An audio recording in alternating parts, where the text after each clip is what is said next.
श्री स्वामी समर्थ। आज आपण तारक मंत्राचा अर्थ व महत्त्व समजून घेणार आहोत। हा व्हिडिओ जर तुमच्या समोर आला असेल तर शेवटपर्यंत नक्की बघा, कारण आजपासून तुमचे जीवन बदलणार आहे। अनेक भक्त आपल्या दैनंदिन सेवामध्ये श्रद्धेने तारक मंत्राचा जप व पठण करत असतात। काही जण तर नेमानुसार तारक मंत्राचे अनुष्ठानही करत असतात, परंतु तरीही आपल्याला मंत्राचा अनुभव का जाणवत नाही, असा प्रश्न अनेकांच्या मनात निर्माण होतो। खरं तर आपल्या हाताने नकळत होणाऱ्या चुका आपल्याला निराश करतात। आपण तेच या व्हिडिओमधून पाहणार आहोत की आपण कोणत्या चुका करतो। तारक मंत्र हा स्वामींचा अत्यंत शक्तिशाली व प्रभावशाली मंत्र आहे। तारक म्हणजे तारण करणारा, संकटातून मार्ग दाखवणारा। स्वामींचे नित्य सेवा मध्ये नियमित पठण करणे अत्यंत कल्याणकारक मानले जाते। जर तुमचा एखादं काम बरेच काळ अडकून राहिलं असेल किंवा एखादी मनोकामना पूर्ण होत नसेल, तर अशा प्रसंगी श्रद्धेने नियमपूर्वक तारक मंत्राचे अनुष्ठान करावे। तुम्ही तारक मंत्र नित्य सेवेच्या वेळी जपत असाल किंवा ठराविक कालावधीत अनुष्ठान करत असाल तर या काही नियमाचे पालन करणे अत्यंत महत्त्वाचे आहे, कारण योग्य पद्धतीने साधना केली तर त्याचं फळ अधिक प्रभावी मिळतं। तर आपण पाहणार आहोत कोणते नियम पाळावे आणि कोणत्या चुका टाळाव्यात। संकल्प: जेव्हा आपण स्वामींची नित्य सेवा करतो त्यावेळेला संकल्प करण्याची आवश्यकता नसते, पण आपण एखादे पारायण, अनुष्ठान, जप सुरू करतो तेव्हा सुरुवातीला श्रद्धेने संकल्प घेणे आवश्यक असतं। जर तुम्ही तारक मंत्राचे अनुष्ठान करत असाल तर त्यापूर्वी संकल्प करणे आवश्यक असते। मात्र संकल्प घेताना मी अखंड सेवा करीन अशी कधीही म्हणू नका, कारण मासिक धर्म, सुतक, इटाळ, परगावी जाणं अशा काही अनपेक्षित कारणामुळे खंड पडू शकतो। त्यामुळे संकल्प घेताना असे म्हणावे योग्य ठरते की मी तथाशक्ती जसा वेळ मिळेल तशी सेवा करीन। तारक मंत्राचे अनुष्ठान करताना जेव्हा आपण संकल्प करतो तेव्हा आपल्याला हे स्पष्ट सांगायचे आहे की आपण किती दिवस तारक मंत्राचा जप करणार आहोत, कोणत्या फळ प्राप्तीसाठी ही साधना करणार आहोत आणि त्या काळात तारक मंत्राचे किती वेळा पठण करणार आहोत।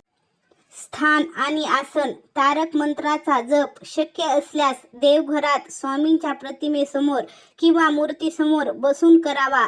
अशी एकाग्रतेने केलेली साधना फळदायी ठरू शकते। तारक मंत्राचं पठण असो वा जप असो, ते करताना नियमित आसन घेऊनच बसावे। जमिनीवर पद्मासन किंवा मांडी घालून बसावे। संख्या: अनुष्ठानाच्या काळात शक्य असल्यास 11 वेळा किंवा 21 वेळा जप करावा असे सांगितलेले जाते, परंतु नित्य सेवेत वेळ कमी असल्यास एकदा, 3दा, 5 वेळा किंवा 7 वेळा ह्याप्रमाणेही मंत्राचे पठण करू शकता।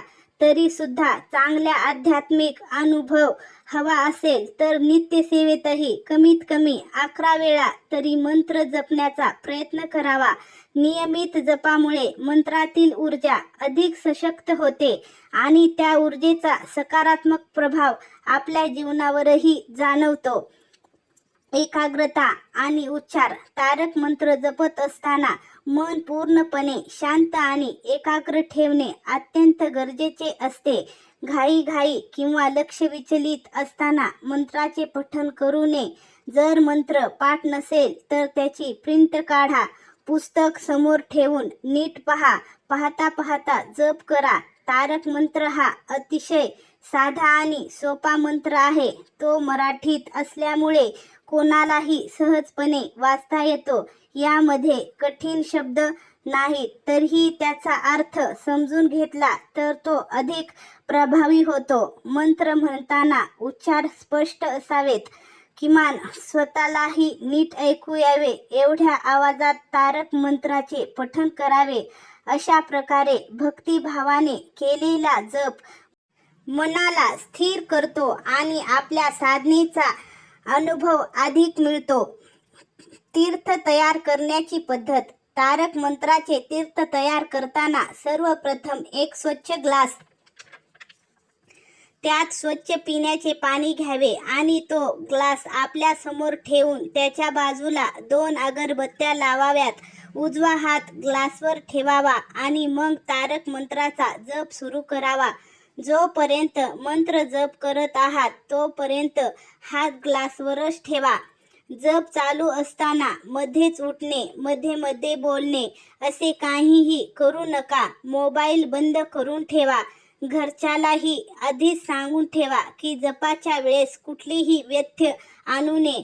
अशी शांत एकाग्र साधना केली की तीर्थाची पवित्रता आणि मंत्राची स्पंदने अधिक प्रभावीरित्या अनुभवास येतात.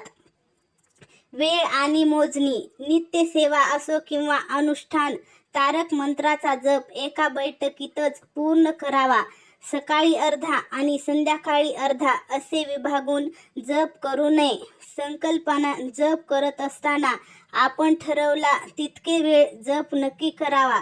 त्यासाठी सोपा उपाय म्हणजे जितकी वेळेत जप करायचे आहे तेवढे धान्य अगोदर बरोबर मोजून घ्या, म्हणजे तुमचा जप कमी होणार नाही. प्रत्येक मंत्र झाला की एक धान्य बाजूला काढून ठेवावे. अशा प्रकारे शिस्तबद्ध जप केल्याने साधनेत सातत्य राहते आणि त्याचं फळ अचूक मिळतं.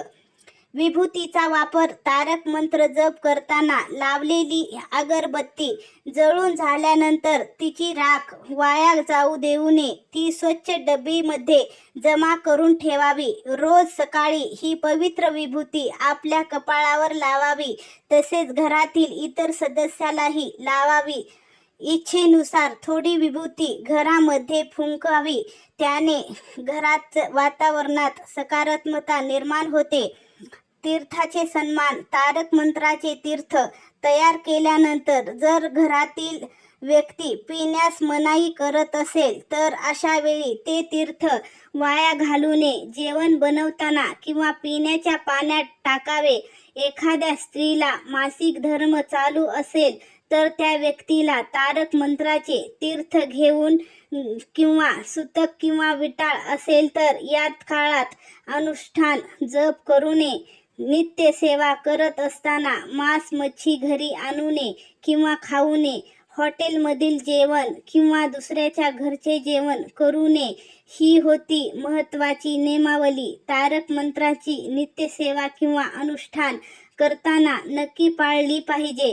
योग्य पद्धतीने श्रद्धा आणि एकाग्रतेने केलेले पठण साधनेचे फळ नक्की देते आणि अडचणीतून मार्ग सापडावा. आपली एखादी मनोकामना पूर्ण व्हावी किंवा प्रत्येक संकटातून रक्षण व्हावे यासाठी तारक मंत्राची सेवा महत्त्वाची असते आणि कल्याणकारी मानली जाते. सेवा करताना जर आपण शिस्तबद्धतेने साधना केली आणि सांगितलेल्या नियमाचे प्रामाणिकपणे पालन केले तर त्याचे फळही लवकरच अनुभवायला मिळते. तारक मंत्र हा साधा मंत्र नाही तर स्वामींनी आपल्या भक्ताला दिलेलं सुरक्षा कवच आहे.